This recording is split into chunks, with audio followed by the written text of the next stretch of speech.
Education plays a very important role in growing the human in dynamic and in a manner that their skills and abilities become productive for the society, for the country. So, realizing the importance of education. Education has been given priorities and due to which there are various provisions made by the government in this regard. There is a provision made for providing universal access, retention and quality in elementary education with a special emphasis on girls. There has been provision made for providing universal access means each and every individuals who wants to have educations, the school or education must be given to them. Retention means reducing the dropouts from schools. Once a child has enrolled for education, he must be retained till he is not completing his education. And quality in elementary, primary educations with a special emphasis on girls. It is rightly said that when girls will learn, a family will learn. So government has focused more on or government has given a special emphasis on girls education. Girls child education is very important because when a girls learn, when a girls get education, a family get educated. There is also an establishment of pace setting of schools like Navodaya Vidyalaya in each district. Vocational streams have been developed to equip large number of high school students with occupations related to knowledge and skills. Now, government is also focusing on relating or connecting education with work. Means special education, vocational education is given to enhance knowledge and skills of students. The plan outlay on education has increased from rupees 151 crore in the first plan when India has introduced its first 5-year plans. The fund for education was given rupees 151 crores only. Now, from first plan, now the expenditure on education per year in 10th plan it has increased a lot now, and around 3% of GDP is being spent on education nowadays. The expenditure on education as a percentage of GDP rose from 0.64% in 1951-52 to 3.98 in 2002 and 3. The literacy rate has increased from 18% in 1951 to 65% in 2001. Now, as per the recent data, there is 73% literacy rate in our country. Literacy is not only a right, it is also needed if the children or citizens are to perform their duties and enjoy their rights properly. When a person becomes educated, he becomes aware about his rights and duties. So it is very important to grow as a civilized citizens. We must be educated. We must have equal access to education. However, a vast difference is noticed across different sections of populations. It is not that all sections of societies are having the same pattern of education or literacy rate. Literacy rates among males is nearly 50% higher than females.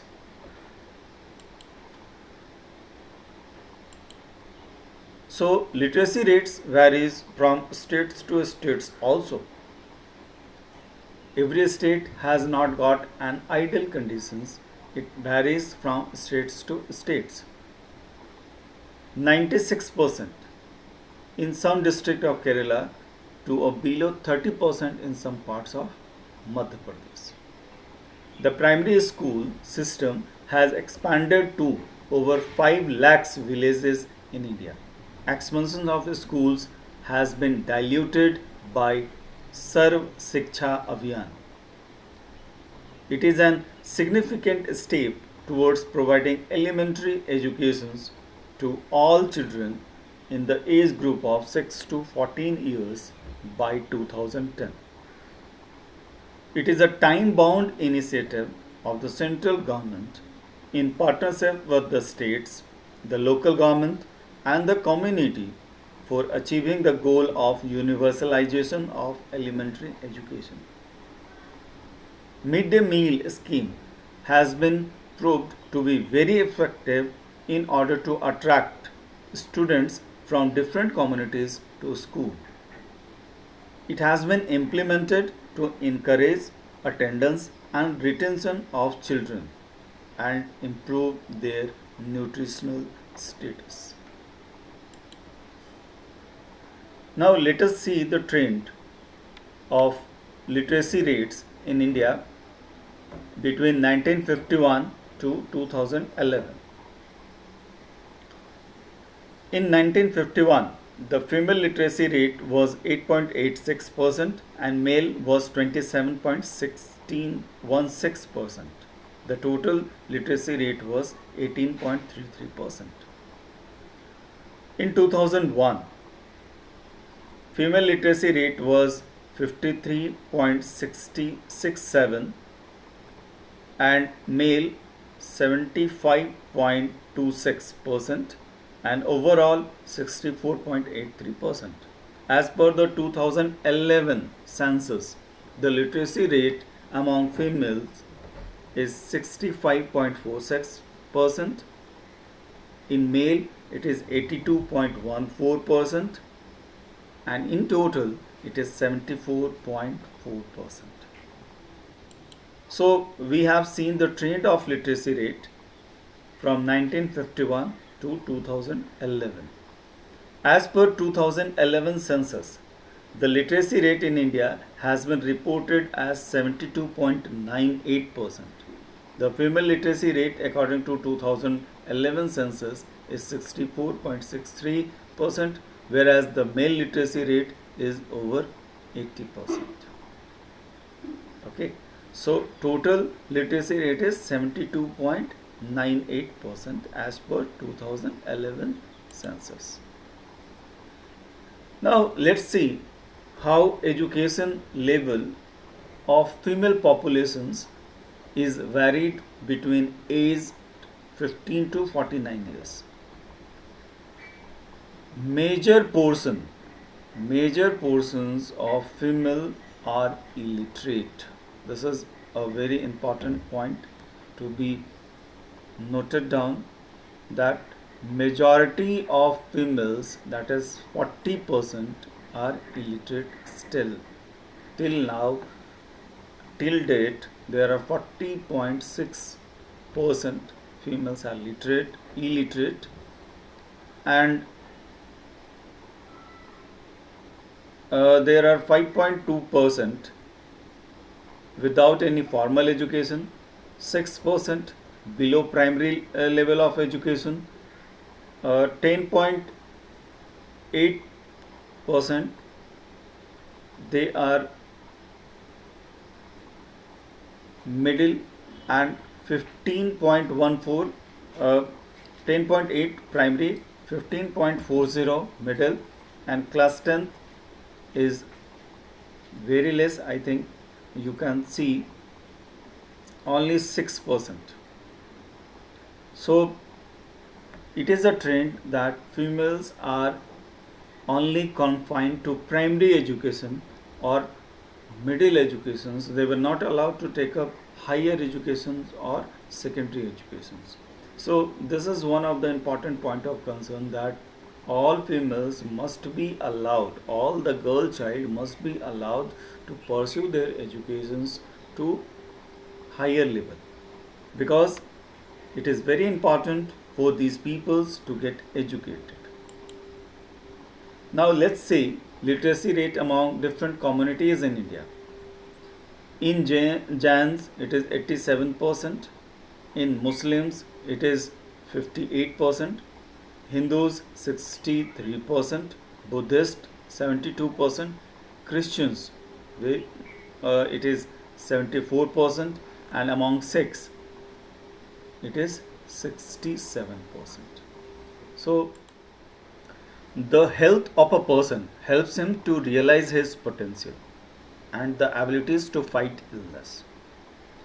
An unhealthy person becomes a liabilities, burden for an organization indeed. If a person is educated, he has got all abilities but he is not healthy, then no company, no organizations will show interest in hiring that type of person. Health is an indispensable basis for realizing one's well-being. There are many places in India which do not have even these basic facilities. In India nowadays, we have seen that India has become a largest producing country of PPE kits, which is very important for the treatment of COVID-19 virus. Now India has developed a various hospitals dedicated for COVID patients for treatment of coronavirus. Earlier it was not there. Means within a very few months after or during the process of lockdown, when there was a complete lockdown, India has focused on developing the infrastructure for providing the facilities for treatment. Else it would not have been possible for our country to provide treatment to our population.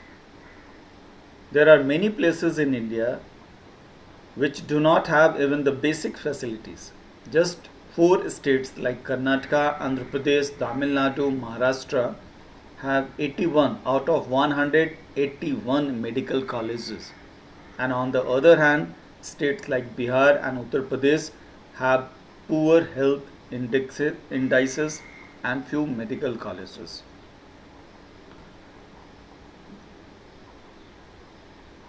From this discussion, you must have realized that most of the medical colleges are there in Karnataka, Andhra Pradesh, Tamil Nadu, and Maharashtra. But at the same time, we have to remember the things that it is the quality of medical colleges that provide good health services.